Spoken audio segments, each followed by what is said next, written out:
大家好啊，歡迎嚟到 TTCC 盡量性價比，我係阿林啊。今日咧就唔開卡，唔包卡，唔打假，唔出呢啲片。今日咧淨係想出一條片，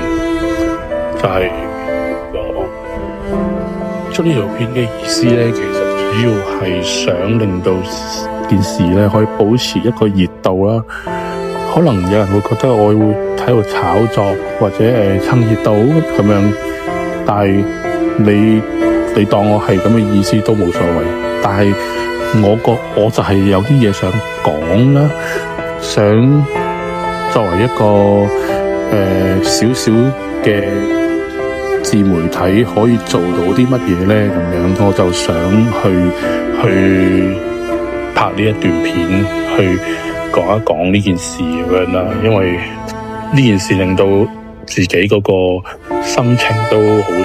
好低落，甚至乎我今朝早搭巴士一路碌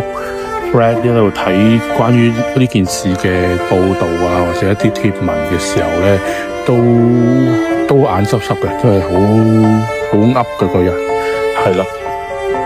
咁我哋嘅主角咧就係旺旺啦，咁佢就係一隻狗乸啦，咁啊有4胎嘅，咁啊其中一隻咧已經較早前俾人領養咗噶啦，咁啊主要就係講述咧有4個年齡未夠14歲嘅細路啦，佢哋去虐待呢隻狗啦，令到佢哋死啦。而死嘅過程係極度之痛苦啦，咁樣嘅。咁件事曝光咗之後，處理方法就係將佢哋4個就因為佢哋未夠14歲啦，所以就免除咗刑責啦，但係就需要入到一啲特殊嘅學校接受特殊教育啦，即係思想改造咁嘅意思啦。但係我相信冇改造咁嚴重嘅。咁呢件事咧，嗰個過程係點樣嘅咧？係聽到，唔好話睇到嗰個片啦，因為佢哋拍完之後，即係佢哋做完呢樣嘢之後咧，係拍片擺咗上網去炫耀佢哋做過嘅嘢啦，甚至乎其中一個細路係將個頭剁咗落嚟之後咧，係拎住去當戰利品咁樣拎嚟拎去咁樣嘅。我跟住落嚟所講嘅咧係有少少不人道嘅，咁如果唔想聽嘅可以截咗佢嘅。咁首先佢哋會生生咁樣被火燒啦，跟住眼珠俾人夾生挖出嚟。你知道眼珠係其身體最敏感嘅部位嚟嘅，雖然佢唔識講嘢啊，但係佢嘅痛苦其實你自己係可以諗得到、想象得到嘅。跟住另外就係佢俾呢班細路咧用一啲木棍，而木棍佢唔係就咁一支木棍去打佢，支木棍上邊係插滿咗鐵釘嘅，即係類似流星錘咁嘅形狀嘅棍去打佢啦、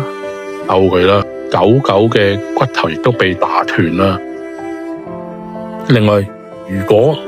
你係相信狗係有靈性，係人類嘅好朋友嘅時候，你會知道佢哋有感受嘅。佢哋狗媽媽甚至乎係望住自己嘅仔、自己嘅小狗咧喺隔籬俾人監生咁樣殺死嘅，咁樣望住嘅成個過程，佢係睇住件事有幾無助。佢唔係一隻兇神惡煞嘅狗啊，佢唔係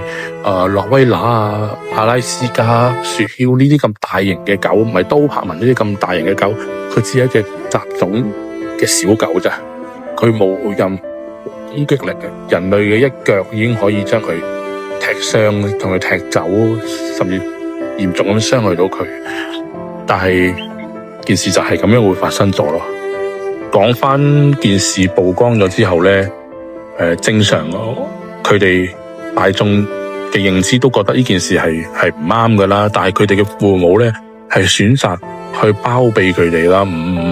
唔去教育佢哋，重新再教育佢哋乜嘢係啱，乜嘢係錯，應唔應該做。佢嘅父母甚至乎有其中一個父母係開餐廳嘅，佢會佢可以將嗰啲餐廳嘅名咧改成同呢件事相關嘅，例如乜嘢叫咩紅燒、咩火燒乜乜乜啊、成啊咁樣，呢啲咁嘅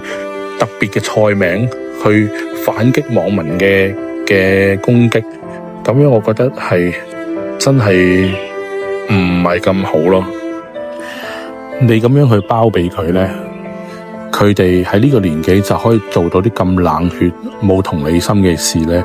佢將來咧一定好大機會都可以同樣地冷血去對待佢嘅朋友啦、佢嘅伴侶啦、佢未來嘅子女啦，甚至乎將來年老咗嘅父母啦，佢都可以做得出嘅。因為你細個你冇教導佢乜嘢係呢樣嘢啱定呢樣嘢係錯啊。我唔係話全部一棍打到唔成船人，但係明知道呢件事係錯，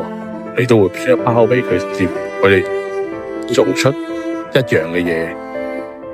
喺呢件事出現咗之後咧，都見到世界各地唔同地方嘅都有好多好熱心嘅人啦，有愛心嘅人啦，對呢件事不忍嘅人啦，去作出佢哋僅餘可以做得到、有能力範圍做得到嘅嘢，去 support 呢件事，令到呢件事俾更加多人見得到，冇咁快冷卻落去。國際嘅聲音我唔知道有冇用，但係我做呢件事會好慘㗎。我諗唔到個形容詞去形容呢件事。其實咁多呢件事，絕大部分其實都係我自己嘅個人情感表達嚟嘅。其實一路剪呢條片嘅時候，一路砌呢條片嘅時候咧，一路都好唔開心嘅。係啦，咁我相信呢件事咧係眾多嘅入邊，只係其中一件咯，冰山一角。曝光俾你見到嘅咧，見唔到嘅咧有更多。但係咧，我覺得今時今日咧，愛護動物嘅人咧係越嚟越多嘅。所以咧，我相信喺動物權益呢方面咧係會做得越嚟越好嘅，因為多咗人都愛護動物啊嘛，係咪？包括我自己本人都有養寵物啦，咁所以身同感受。我如果將呢件事諗落去我自己嘅寵物度，我都會有呢個感覺嘅。今次阿旺旺咧，其實只係呢個世界上入邊無數嘅動物啦，無數嘅狗狗嘅其中一隻，可能佢自然消逝嘅話咧，係微不足道，甚至乎可能冇人會關心，冇人會知道，唔似好似而家咁樣呢件事咁多人去知道、去了解、去關注呢件事。但係咧，生命係好難做到理想中咁平等嘅，係啦，做唔到嘅。但係尊重，我覺得係應該要有嘅。即係你去食豬油雞羊嘅時候，你唔好浪費佢。其實呢個就係一個基本嘅尊重。佢哋咧係唔應該俾人物理咁樣去無情咁樣帶走，而帶走嘅過程受到不必要嘅傷害、不必要嘅痛楚。狗狗係唔識講佢有幾痛，但係佢真係好痛㗎。引用印度聖雄甘地一句說話，就係一個國家咧，佢嘅道德高唔高啦，水平高唔高啦，其實係好取決於佢對待動物好唔好嘅。即係簡單咁樣理解就係，我覺得係講得好啱嘅。因為我哋人類作為比較強大嘅物種咧，係有責任去保護一啲弱小嘅物種嘅。最後咧就送上狗狗最後我揾得到嘅最後身影嘅短片啦，同埋佢嘅相做結尾。咁呢一件事咧，好大機會咧就係會俾人淡化之後慢慢消失。我希望大家咧會有一刻可以記得曾經發生過咁嘅事，曾經有一隻叫做旺旺嘅狗。條片就嚟到呢度啦，咁希望一路好走，彩虹橋玩得開心啲，再見。